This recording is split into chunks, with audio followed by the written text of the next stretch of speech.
Hello, beautiful people.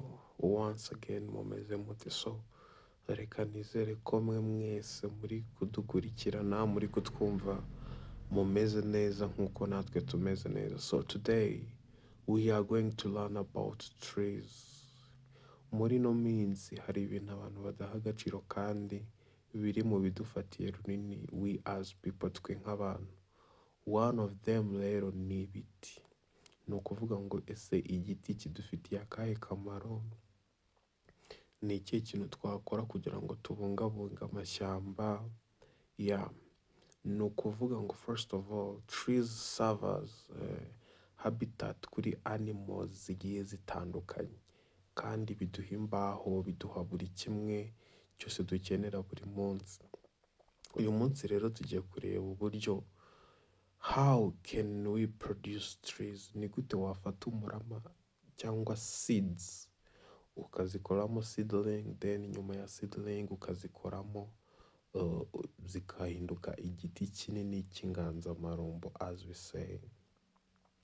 Mbere na mbere, igiti kugira ngo kibe igiti kigomba guca ahantu hitwa nursery. So nursery ni collection ya seeds ziba prepared, zikavomererwa, zikinazwa, then zikazavamo seedling. So once you are going to prepare your nursery, ikintu cya mbere uheraho ni ugushaka tere.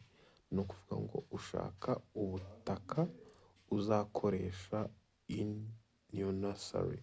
Then ubwo butaka warangiza kubukoresha, make sure ko ubwo butaka bufite amazi kugira ngo abantu bari bugufi babashe kuvomerera izo ngemwe. Then izo ngemwe zishyirwa mu bihoho zikazajya zivomererwa, then hejuru tugasasaho ibyatsi. Ibyo byatsi dusasaho ni ukugira ngo izuba ritabamo ryinshi hanyuma zikica za ngemwe. Nyuma yaho rero tuba tugomba kubaka iyo pipiniyeri, bigomba kubakirwa kugira ngo hejuru dutwikire za ngemwe zitazicwa n'izuba mu gihe turi kuzitwikurura. So izi ngizi rero nk'uko mubibona ni ingemwe zitwa resena, ni icyatsi gikunda kuba kiri ku misozi.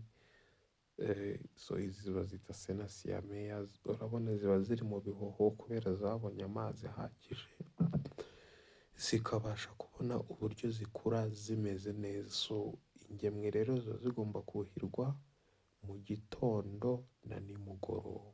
Ni ukuvuga ngo mu gitondo ntabwo muba mugomba kurenza 3:00 mutari mwuhira, hanyuma nimugoroba ni 10:00 kuzamura kugira ngo zibone amazi aziraramo.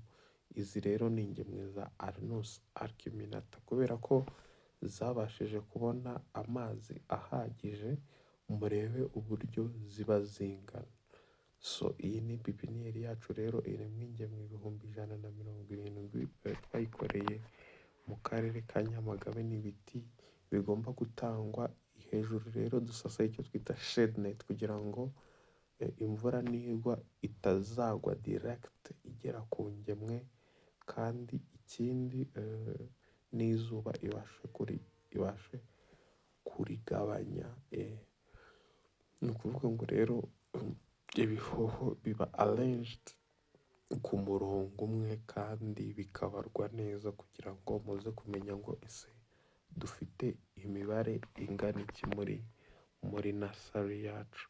Hanyuma rero iyo ingemwe ziri gukura zihura n'indwara zitandukanye, nk'iki ni igisimba cyari cyazatatse, so uba ugomba kuzimonitaringa kugira ngo ibisimba n'ibi nibiza bivemo, hanyuma ugire utugemwe twawe twiza dusa nk'uku nguku, kugira ngo uzabashe kudutera tuvemo ibiti binini by'inganzamarumbo nk'ibi ngibi.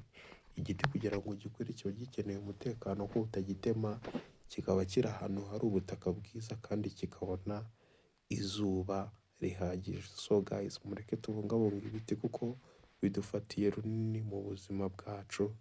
So thank you very much everyone. Stay tuned kuri ino channel yacu, nakagaruka. May God bless you, all of you. Thanks.